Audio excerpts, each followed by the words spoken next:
할렐루야. 우리 하나님은 날마다 새 일을 행하시는 분이십니다. 믿으십니까? 날마다 새 일을 행하신 하나님은 특별한 경우를 제하고는 사람을 통해서 일하시죠. 어떤 사람입니까? 영과 진리로 예배하는 사람. 영으로 예배한다라고 하는 것은 성령의 이끄심을 따라 예배하는 것이고, 또 진리로 예배한다라고 하는 것은 진리의 말씀 앞에 나의 삶을 조종하고 순종하는 것입니다. 오늘도 성령의 이끄심을 따라 진리의 말씀 앞에 여러분의 삶을 조종하고 순종함으로 새 역사의 주인공 되시는 저와 여러분 다 될 수 있기를 주님의 이름으로 축원합니다. 새 역사의 주인공들은 어떻게 살까요? 새 역사의 주인공들, 제가 앞에 다 말씀을 드렸죠. 어떻게 삽니까? 분명한 정체성을 가지고 살아갑니다. 나는 하나님의 구원의 계획 안에 있는 사람이다. 나는 하나님의 소망 안에, 하나님의 영생 안에, 하나님의 축복 안에 있는 사람들이다 라고 하는 것이 확실합니다. 절대 이것이 흔들리지 않습니다. 이게 확실하기 때문에 세상의 어떤 미혹 가운데, 또 사단의 유혹 가운데도 흔들리지 않게 되는 것이죠. 이런 사람들은 구원 밖에 있는 사람들을 결코 부러워하지 않습니다. 그 사람들이 아무리 많은 돈을 가지고 있든 아니면 아무리 높은 권세를 가지고 있든 결코 그들을 부러워하지 않습니다. 왜 그럴까요? 그들은 죽으면 불과 유황에 던져질 수밖에 없기 때문에 그렇습니다. 영원히 죽을 수밖에 없는 그 사람들을 우리가 부러워할 필요가 무엇이겠습니까?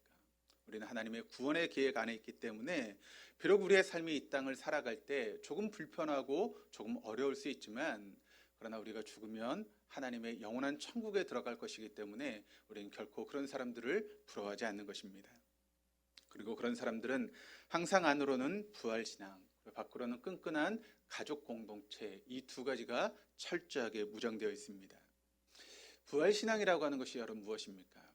예수님께서 우리를 위해서 우리의 죄를 담당하시고 십자가의 죽으심으로 내 삶의 구세주가 되셨다는 것, 그리고 사흘 만에 다시 살아나셔서 우리의 삶의 주인이 되셨다라고 하는 것을 믿는 것이 바로 부활신앙입니다. 이런 부활신앙을 가지고 무장하시고 삶을 살아가시는 우리 동독의 모든 교우들 될 수 있기를 주님의 이름으로 축원합니다. 자연의 원리든 영의 원리든 기초가 중요합니다. 우리의 삶 가운데 기초가 중요한데, 이런 영적인 세계의 원리들을 알아야 우리의 믿음이 흔들리지 않습니다. 그리고 우리의 믿음이 흔들리지 않아야 우리의 삶이 흔들리지 않습니다. 그러므로 우리의 삶이 흔들리고 있다라고 하는 것은 우리의 믿음이 흔들렸다라고 하는 것이고, 우리의 믿음이 흔들렸다라고 하는 것은 우리의 영이 흔들렸다라고 하는 것이죠. 성경은 두 개의 세계를 이야기하고 있습니다. 그것은 보이는 세계와 보이지 않는 세계. 보이는 세계는 물질 세계라면 보이지 않는 세계는 영적인 세계를 의미합니다. 많은 사람들은 우리가 지금 이 땅에 살고 있는 이 보이는 세계가 전부라고 생각하며 삶을 살고 있습니다. 그러니까 거기서 문제가 생기는 것이죠. 이 땅이 전부이니까 어떻게 해서든지 이 땅에서 여러분 좀 더 붙어 있으려고 애를 쓰고, 또 이 세상을 떠나가면 모든 것이 끝나버리니까 이 세상에 모든 소망을 두고 삶을 살아갑니다. 그래서 이 땅에서 조금 더 많이 가지기 위해서, 조금 더 이름을 내기 위해서, 조금 더 높은 곳에 올라가기 위해서 애를 쓰고 안달하면서 삶을 살아가는 것이죠. 왜요? 이 땅에 있는 것이 전부이니까. 이 땅에 있는 모든 것으로 모든 것이 끝난다고 생각하니까 그 같은 삶을 살아가는 것입니다. 그러나 성경은 보이지 않는 세계가 있다라고 우리에게 분명하게 이야기를 하고 있습니다. 그 세계는 비록 우리의 눈에 보이지 않지만 보이는 세계만큼이나 실존적이고 확실한 그런 세계입니다. 그리고 기독교 신앙은 그 세계가 있다라고 하는 것을 믿는 것에서부터 바로 기독교 신앙이 출발하고 시작되는 것입니다. 그런데 불행하게도 많은 성도들이, 하나님을 믿는다라고 하는 많은 사람들조차도 이 영적인 세계에 대해서 무지한 삶을 살아갑니다. 그러다 보니까 우리가 예수를 믿고 신앙생활하고 있음에도 불구하고 영적인 능력이 없습니다. 영적인 힘이 없는 것이죠. 그래서 기독교가 이런 영적인 능력과 힘을 상실한 채 그저 도덕적이고 윤리적인 종교로 전락해버리고 말았습니다. 아무런 힘이 없이 이 땅을 살아가는 것이죠. 그럼 어떻게 해야 됩니까? 이 보이지 않는 세계의 실제를 이해하고 그것을 잘 붙들어야 우리가 능력 있는 삶을 살아가게 되는 줄 믿습니다. 왜냐하면 여러분, 보이는 것은 잠깐입니다. 그러나 보이지 않는 것은 영원합니다. 보이지 않는 세계는 유효기간이 없습니다. 보이지 않는 세계는 여러분 끝이 없습니다. 영원한 세계이기 때문에 그 영원한 세계를 붙들고 살아갈 수 있는 저와 여러분이 되어야 될 줄 믿습니다. 이런 취지의 말씀으로 우리가 요한계시록의 말씀을 작년부터 함께 말씀을 보고 있습니다. 지난 시간에는 우리가 작년에 봤던 말씀들을 좀 요약해서 말씀을 봤는데 조금 더 보고 계속해서 말씀을 보겠습니다. 우리가 결론으로 보았던 요한계시록 18장의 말씀을 보시면 바벨론으로 상징된 이 세상의 마지막의 모습에 대해서 이야기를 하고 있는데, 여러분 이 세상의 마지막 모습이 어떤 모습이라고 그랬죠? 한순간에 흔적도 없이 훅 간다. 그것이 바로 이 세상의 마지막의 모습이라는 것입니다. 그런데 바로 그때 이 세상에만 소망을 두고 살아갔던 사람들은 소망 없는 고통과 슬픔 가운데 빠져버리게 된다는 것입니다. 그리고 바로 그때 하늘에서 어떤 일이 벌어지는가에 대해서 19장 말씀에 이야기를 하고 있는데, 예수님께서 흰말을 타시고 승리자의 모습으로 이 땅에 오시게 됩니다. 그런데 그때 두 가지의 잔치가 벌어지게 되죠. 하나는 악한 세력들, 신앙을 가지고 살지 않았던 악한 세력들을 향하신 하나님의 큰 잔치가 벌어지게 되고, 또 하나는 믿는 성도들을 위한 어린 양의 혼인잔치가 벌어지게 된다라고 말씀을 드렸습니다. 하나님의 큰 잔치는 여러분 무엇입니까? 바벨론, 즉 이 세상에 비유되고 있는 그 바벨론이 18장에서 이미 멸망을 당했습니다. 따라서 남겨진 악의 세력들은 두 짐승과 그를 추종하는 세상의 왕들과 용입니다. 19장 17절에서 21절까지 말씀을 통해서 짐승과 거짓 예언자들이 불과 유황에 던져지게 됩니다. 그리고 20장에서는 악마와 마귀들이 불과 유황에 던져지게 되고, 그리고 마지막에는 행위대로 심판을 받았던 모든 사람들이 불과 유황에 던져지게 됩니다. 그 지옥에 던져지게 된다는 것이죠. 그리고 이렇게 해서 이 세상 모든 것들은 다 끝이 나게 됩니다. 근데 하나의 잔치가 더 남아있죠. 바로 어린 양의 혼인잔치. 그 어린 양의 혼인잔치를 통해서 주님은 어린 양의 혼인잔치의 주인공인 신부가 어떤 자격이 있는가에 대해서 우리에게 말씀하고 있습니다. 어린 양의 혼인잔치에 참여하게 될 예수님의 신부는 이 땅을 살아가면서 제자로서 흠이 없고 깨끗하게 살아서 주님으로부터 인정받았던 사람들이 바로 어린 양의 혼인잔치의 신부로 예수님께 데려감을 당한다라고 이야기를 하고 있습니다. 그런데 거기엔 신부만 있는 것이 아니라 하객도 있다라고 이야기를 하고 있습니다. 하객들이 초대를 받게 되는데, 여기 혼인잔치에 초대를 받은 사람들은 예수님의 피로 겨우 구원받은 사람이다라고 이야기를 하고 있습니다. 그러니까 이 땅을 살아가면서 예수님을 위해서 아무것도 하지 않고 그저 믿음 하나 가지고 구원을 받은 사람, 예를 들어서 이런 사람이라고 말씀을 드렸죠. 예수님께서 마지막 심판을 받으시고 또 예수님이 십자가를 지실 때 예수님의 좌우표에 강도가 있었습니다. 근데 그 중에 한 강도가 예수님 마지막에 영접하지 않습니까? 그때 그것을 통해서 그는 예수님께 구원을 얻고 예수님과 함께 낙원에 있게 됩니다. 그런데 그는 이 땅을 살아가면서 예수님 위해 산 것이 아무것도 없습니다. 그저 구원을 받았지만 예수님 위해 산 것이 아무것도 없는 것이죠. 그와 같은 사람이 바로 하객으로 초대를 받는 것입니다. 이것이 바로 심판의 마지막 결과입니다. 그리고 우리는 그와 같은 죽음의 잔치를 보면서 우리가 성도로서 이 땅을 살아가면서 믿음의 인내를 지켰던 것이 얼마나 다행인지를 그때 비로소 깨닫게 되는 것이죠. 여러분, 우리가 믿음을 가지고 살아간다라고 하는 것이 여러분 쉬운 일입니까? 어렵지 않습니까? 이 세상 가운데 믿음을 지키며 살아간다는 것, 우리가 믿음 안에서 헌신하고 또 주님 위해서 우리의 삶을 위해서 살아간다라고 하는 것이 얼마나 힘들고 때로는 눈물겨운 그런 일입니까? 그럼에도 불구하고 그 마지막 순간에 우리의 마음 가운데 어떤 마음이 드는가 하면, 그래도 내가 참 잘했지, 내가 이렇게 믿음을 지켜나갔던 것이 정말 잘한 일이야라고 하는 것을 우리가 그때야 비로소 깨닫게 된다는 것입니다. 그리고 22장 후반절에는 내가 곧 가겠다라고 하는 그런 말씀을 하고 계십니다. 7절과 12절과 20절. 그런데 주님께서 곧 가겠다라고 말씀하신 이유는 세상을 심판하기 위해서 주님께서 가시겠다라고 말씀하고 있습니다. 사실 여러분, 구원받은 우리는 예수님의 제자로서 이 땅을 살아가는 우리들이지만 우리가 얼마나 여러분 실수를 많이 합니까? 때로는 죄를 짓기도 하고 허물도 우리에게 있죠. 그럼에도 불구하고 우리는 은혜 가운데, 주님의 은혜 가운데 삶을 살아가고 있는 것입니다. 그래서 여러분 어떻게 하시겠다고 이야기하고 있습니까? 말씀을 보니까 보아라, 내가 곧 가겠다. 나는 각 사람에게 그 행위대로 갚아주려고 상을 가지고 간다라고 이야기를 하고 있습니다. 우리가 살아왔던 이 땅, 보이는 이 땅 가운데 살아왔던 우리의 행위대로 우리를 갚아주시기 위해서 예수님께서 오시겠다라고, 심판해 주러 오시겠다라고 우리가 말씀하고 있는 것이죠.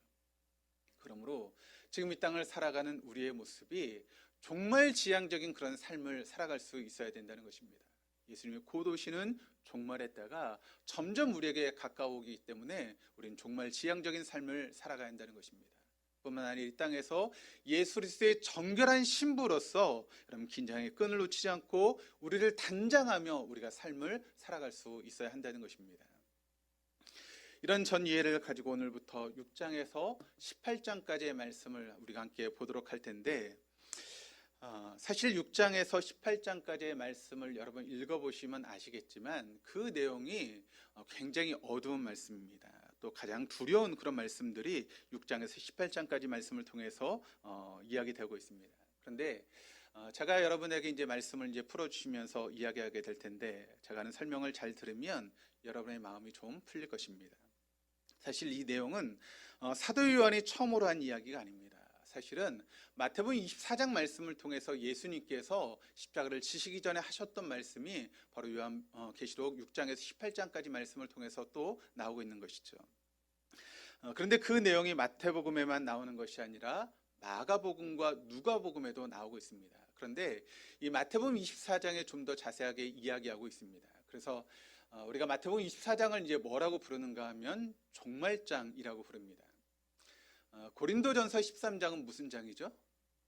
사랑장. 히브리서 11장은 믿음장.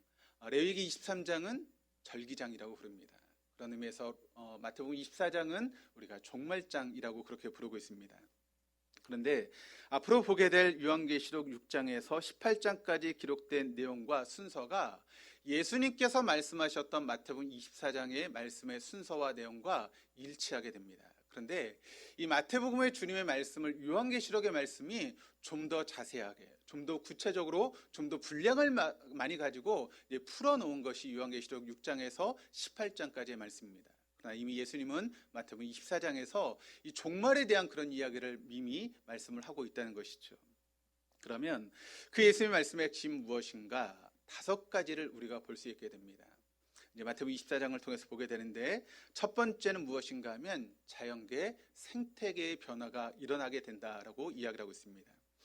마태복음 24장 7절에서 8절까지 말씀을 한번 같이 읽겠습니다.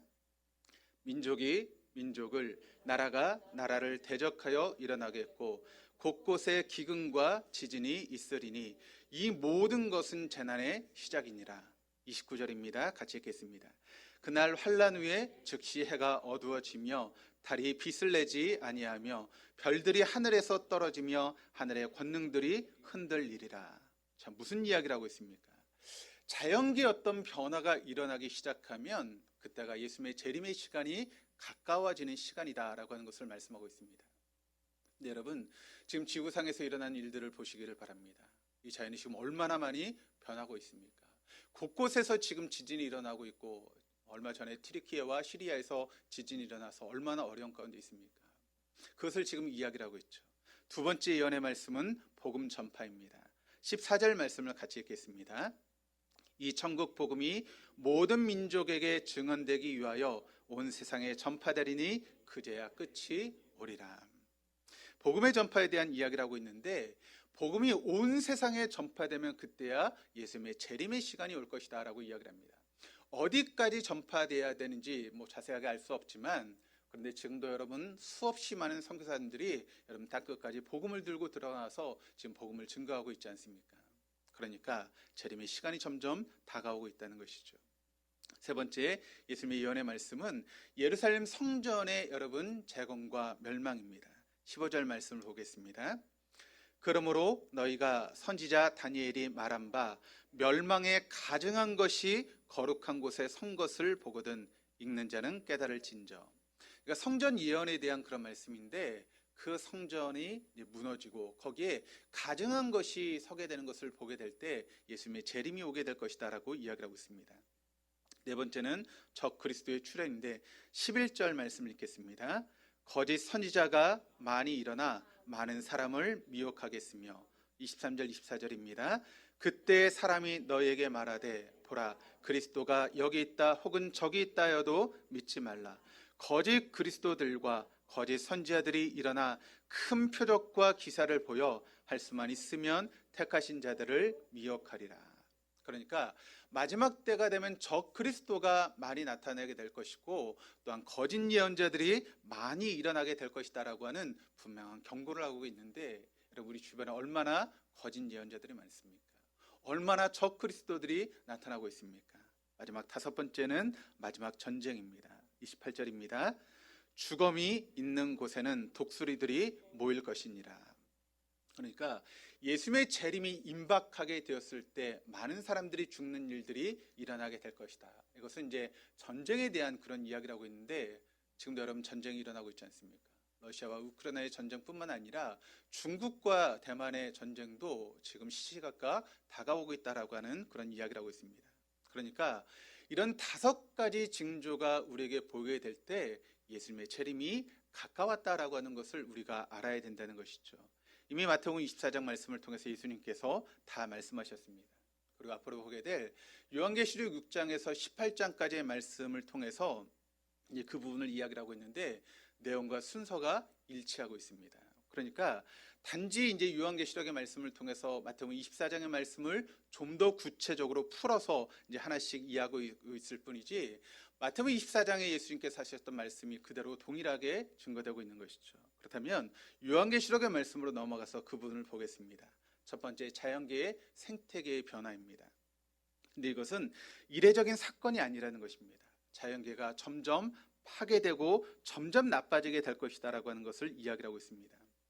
요한계시록의 말씀을 인용해서 보니까 처음에는 자연계의 4분의 1이, 그 다음에는 3분의 1이, 그리고 나중에는 전체적으로 이 자연계가 망하고 어려워지게 된다라고 이야기를 하고 있는데, 6장 8절의 말씀을 세 번역으로 우리 한번 읽어보시겠습니다.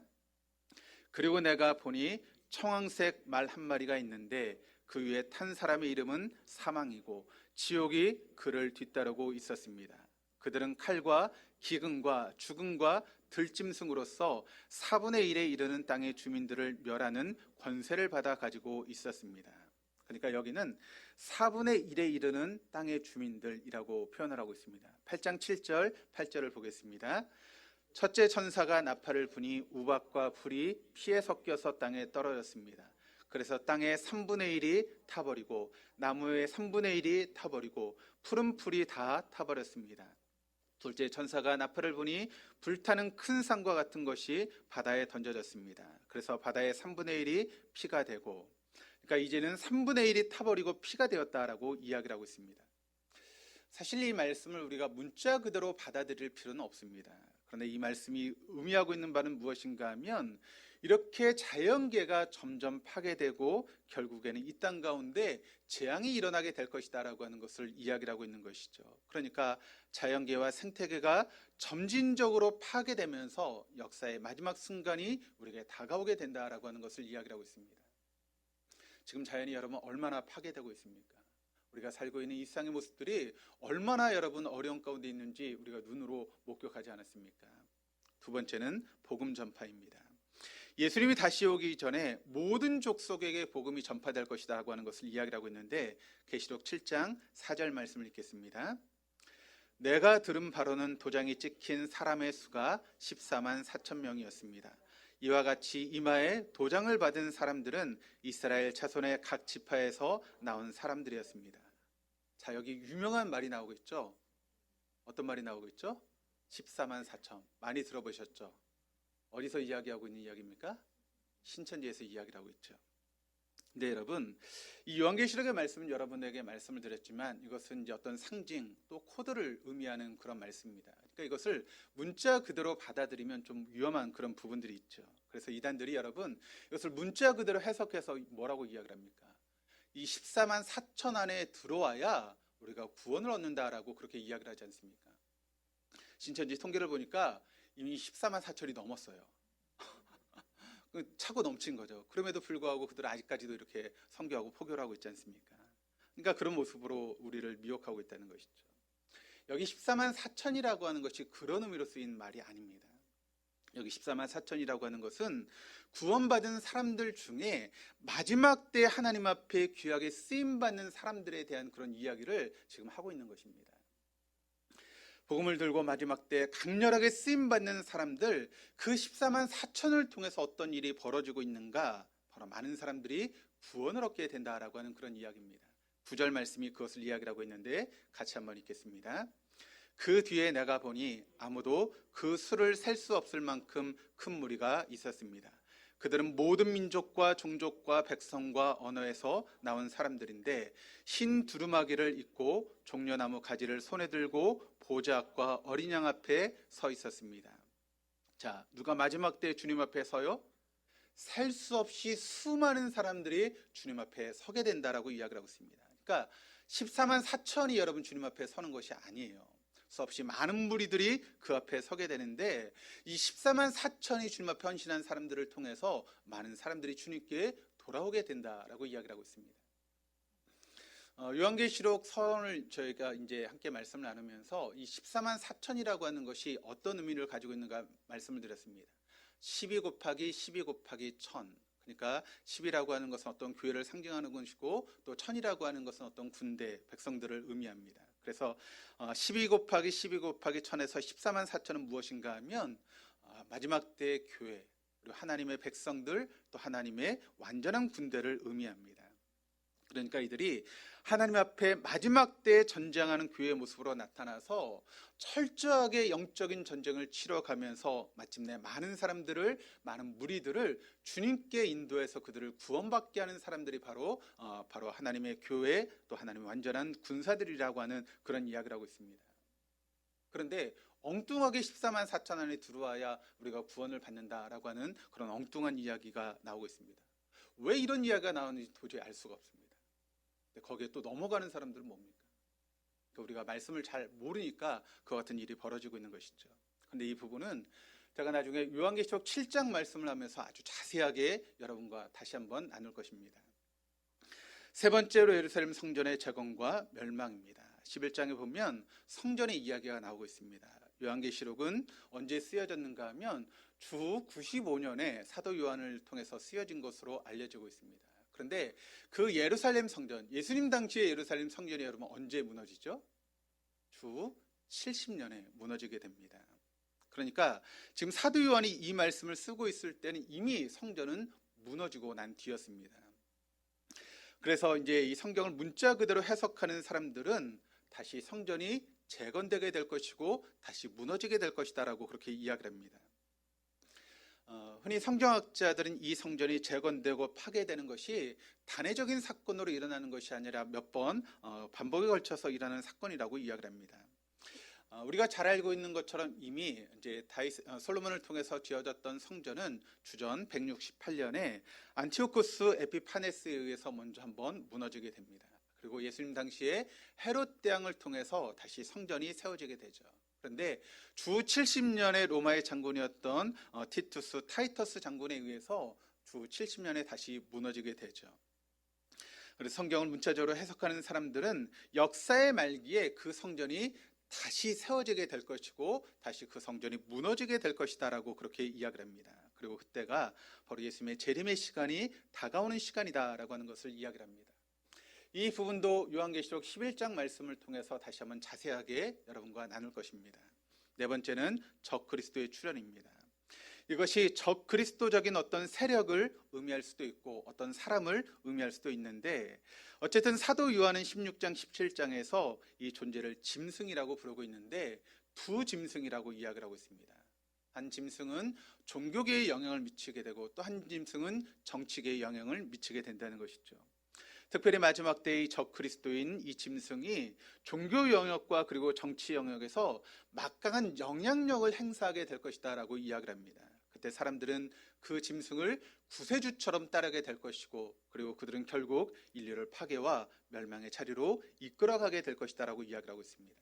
그리고 다섯 번째는 마지막 전쟁인데 이 전쟁은 요한계시록 16장 12절 이하에 잘 나타나고 있는데 그때 나오는 단어가 어떤 단어인가 하면 우리가 들어봤던 아마겟돈 전쟁이라고 하는 그런 말이 요한계시록 16장 12절 말씀을 통해서 이제 이하에 나오고 있습니다. 이 내용 역시도 나중에 자세하게 다시 한번 살펴보도록 하겠습니다. 그러니까 5가지 이런 종말의 징조들이 우리 앞에 펼쳐지게 된다는 것입니다. 언제까지요? 주님이 다시 오는 그 순간까지 이런 종말의 모습들이 우리에게 펼쳐지게 될 것이다. 그러니까 요한계시록 16장에서 18장까지 내용을 한마디로 우리가 정리하면 어떤 이야기인가 하면 예수님께서 심판주로 우리에게 오신다라고 하는 것을 말씀하고 있는 그런 내용입니다. 그런데 여러분, 그 마지막 심판이 일어나기 전에 그게 갑자기 일어나는 것이 아니라는 거예요. 그러니까 종말의 징조들이 있다는 거죠. 그러니까 예수님이 다시 오시는 그런 마지막 재림의 시간은 순식간에 일어납니다. 그런데 그 전에 징조들이 일어난다는 것입니다. 그러면 우리가 그 징조를 바라보면서 예수님께서 오실 때가 가까웠구나, 우리가 정신을 차리고 믿음을 지켜야겠구나라고 하는 것을 이제 알게 된다는 것이죠. 중요한 것은 무엇입니까? 이 종말의 징조를 보면서 마지막 때가 가까웠구나 그러면서 우리가 두려움에 떠는 것이 아니라는 것입니다. 그 마지막 징조를 바라보면서 다시 오실 주님을 우리가 기다리며 거룩한 신부로 살아가야 된다라고 하는 것이 이 요한계시록의 말씀의 핵심이 되는 말씀입니다. 왜요? 우리가 요한계시록의 결론에 대해서 이미 말씀을 나눴지 않았습니까? 그 결론이 뭡니까? 그 결론은 우리 믿는 성도들에게는 사망이 없다는 것입니다. 우리에게는, 믿는 성도에게는 저주가 없습니다. 우리 믿는 성도에게는 생명이 있고 축복이 있고 영생이 있는 것이 우리 믿는 성도들의 마지막 모습이다라고 하는 것을 여러분과 함께 이미 나눴습니다. 그러니까 한마디로 이야기를 하면 여러분, 우리는 어떤 존재입니까? 이미 싸움에 이겨놓은 존재라는 것이죠. 이미 우리는 이긴 자가 되었다는 것입니다. 그러니까 마지막 그런 영적 전쟁을 보면서 우리가 두려움에 빠질 필요가 없다는 것입니다.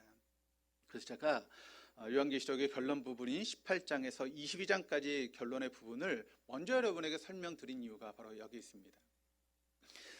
여러분들은 뭐 스포츠 얘기하는 거 별로 안 좋아하시지만 2022년 월드컵이 있었습니다. 그때 우리나라가 이제 나갔는데 첫 경기는 비기고 두 번째 경기는 졌습니다. 그리고 마지막 세 번째 경기를 이겨야 우리가 나갈 수 있든지 없든지 그런 게임이었습니다. 근데 그 마지막 상대가 포르투갈이라고 하는 나라였습니다. 우리보다 훨씬 축구를 잘하는 나라였죠. 근데 이제 2대1로 이겼습니다. 근데 경기를 보는데 저도 함께 봤는데 처음에 시작하자 5분인가 골을 먹었습니다. 그리고 어떻게 해서 이제 한 골을 넣어서 1대1로 비겼습니다. 그리고 경기가 다 끝나갑니다. 90분이 다 됐습니다. 그리고 연장으로 이제 한 몇 분의 시간이 주어졌는데 그 연장에 마지막 황희찬 선수가 골을 넣어서 2대1로 이겨서 우리가 그 이긴 것 때문에 16강에 진출했습니다. 제가 그 경기를 바라봤을 때 보고 있었는데 여러분 어떻게 봤을까요? 마음을 졸이면서 봤습니다. 우리가 이겨야지 내가 16강에 나갈 수 있는데 저렇게 좀 골을 넣어야 되는데 골을 넣지 못하고 시간이 다 돼가는 거예요. 그런데 마지막에 2대1로 이겼습니다. 근데 그걸 재방송으로 다시 한번 보여줬습니다. 그래서 다시 한번 봤는데 그때 제가 그 경기를 보면서 어떤 마음으로 봤을까요? 그때도 막 땀에 손을 쥐면서 저거 이겨야 되는데 그러면서 봤을까요? 아니죠. 왜요? 이미 경기는 이겼거든요. 그걸 제가 알고 있었거든요. 그러니까 뭐 골을 먹어도 걱정 없어, 좀 이따 골 넣을 거야. 시간이 다 돼가도 연장에 넣을 거야. 그런 마음을 가지고 여유 있게 그것을 바라보게 되었죠. 하나님을 믿는 사람들에게 이와 같은 것이 있어야 한다는 것입니다. 여러분, 우리는 바로 이겨놓고 싸우는 사람들입니다. 그것이 바로 종말 신앙이고 재림 신앙이죠. 우리의 마지막 결과가 뭐라 그랬습니까? 우리의 마지막은 천국입니다. 우리의 결과는 영생입니다. 우리의 결과는 축복입니다. 우리의 결과는 천국입니다. 그런데 그런 과정 가운데 우리가 이 땅을 살아가면서 이런저런 일들이 우리의 삶 가운데 있게 된다. 그것이 바로 요한계시록 6장에서 18장까지의 말씀입니다. 여러분, 이 마지막 종말의 모습을 보게 되면 얼마나 여러분 우리의 삶이 힘들고 어렵겠습니까? 그런 상황 가운데 믿음을 지키는 것이 어렵고 힘들 수 있지만 그럼에도 우리는 이미 이겨놓은 싸움을 하고 있다. 이미 우리에게는 천국이 예비되어 있고 영원한 승리가 예비되어 있고 하나님의 축복이 우리에게 예비되어 있다. 이것을 붙들라는 것입니다. 사실 요한계시록 6장에서 18장은 밝은 얘기가 아닙니다. 재미있는 얘기도 아닙니다. 그러나 뭐라고요? 그것을 통해서 우리는 이미 이겨놓은 사람들이다. 그런 이야기를 가지고 여러 가지 일들이 있지만 결국 우리는 천국에 가게 될 것이고 영원한 생명이 우리에게 주어지게 될 것이다. 우리의 결국은 영생이야. 그러니까 이 말씀을 붙들고 요한계시록 6장에서 18장까지 말씀을 우리가 봐야 된다는 것입니다. 그것이 바로 5가지 징조에 관한 이야기들입니다. 그러면서 우리는 그 5가지 징조의 이야기를 들으면서 또 우리 주변에 있는 나타나는 여러 가지 모양을 보면서 주님이 오실 날이 점점 가까워오고 있구나. 우리가 더 정신을 차려야 되겠구나. 정말 믿음 안에 굳게 서야 되겠구나. 우리가 정결한 신부로서 삶을 살아가겠구나 라고 하는 것을 우리가 그 말씀을 보면서 또 징조들을 보면서 우리가 다시 한번 되새기며 믿음의 삶을 살아가야 한다는 것입니다. 이걸 깨달으면 충분한 것이죠.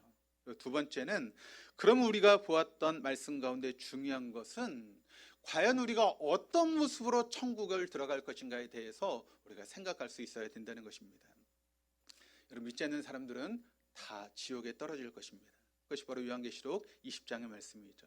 그런데 성경을 보면 구원받은 우리를 기다리고 있는 진짜 심판대가 있다라고 하는 것을 우리에게 증거하고 있습니다.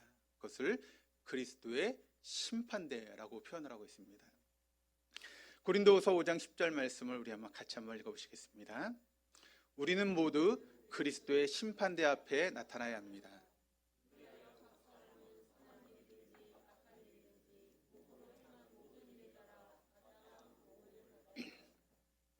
믿지 않는 사람들은 다 지옥에 떨어집니다. 그런데 믿음을 지키고 살았던 우리는 영생을 얻고 천국에 들어가게 될 것입니다. 그런데 그런 우리에게 믿는 성도들에게 남아있는 하나의 심판대가 있는데 그것이 바로 그리스도의 심판대입니다. 우리 모두는 그리스도의 심판대 앞에 서야 됩니다. 제 얘기가 아니라 성경의 이야기입니다. 그런데 고린도후서 5장 10절 마지막 부분에 이렇게 이야기합니다. 그리하여 각 사람은 선한 일이든지 악한 일이든지 몸으로 행한 모든 일에 따라 마땅한 보응을 받아야 합니다. 행한 대로 보응을 받는 심판대, 그리스도의 심판대. 이것은 멸망에 이르는 그런 심판대가 아닙니다. 이미 우리는 천국과 영생을 얻은 것입니다. 그런데 단지 우리가 행한 모습에 따라 상급을 주는 심판대가 우리에게 마지막으로 남아있다는 것입니다. 여러분 한번 생각해 보시기를 바랍니다. 내가 정말 죽어서 천국 가는 게 전부라면 우리가 이 땅에서 그렇게 힘들고 어렵게 신앙생활 할 필요가 있습니까? 다 똑같이 천국 가고 그것으로 끝나버리면 힘들게 여러분 봉사하고 헌신하면서 우리가 그렇게 살 필요가 있습니까? 대충 하다가 천국에만 가면 되는 거 아니겠습니까?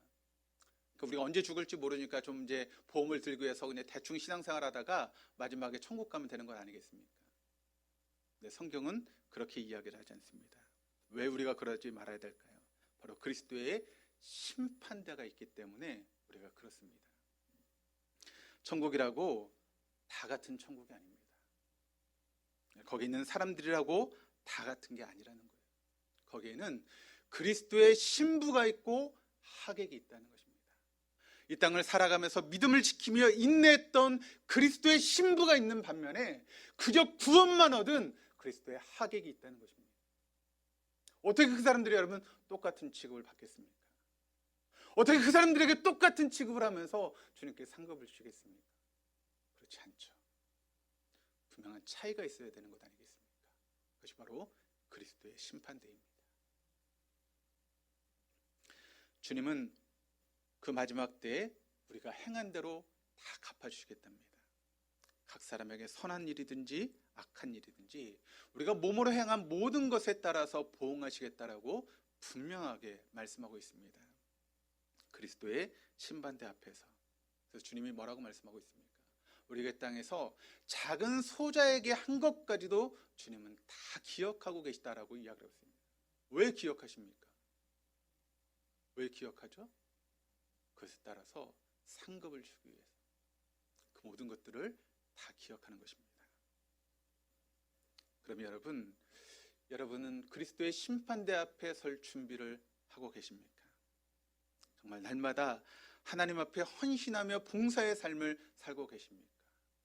우리에게 주신 사명 안에서 힘들고 어렵지만 믿음의 인내로서 여러분 그와 같은 삶을 여러분 살고 계십니까? 말씀을 준비하는데 군대에서 휴가 갔던 기억이 떠올랐습니다.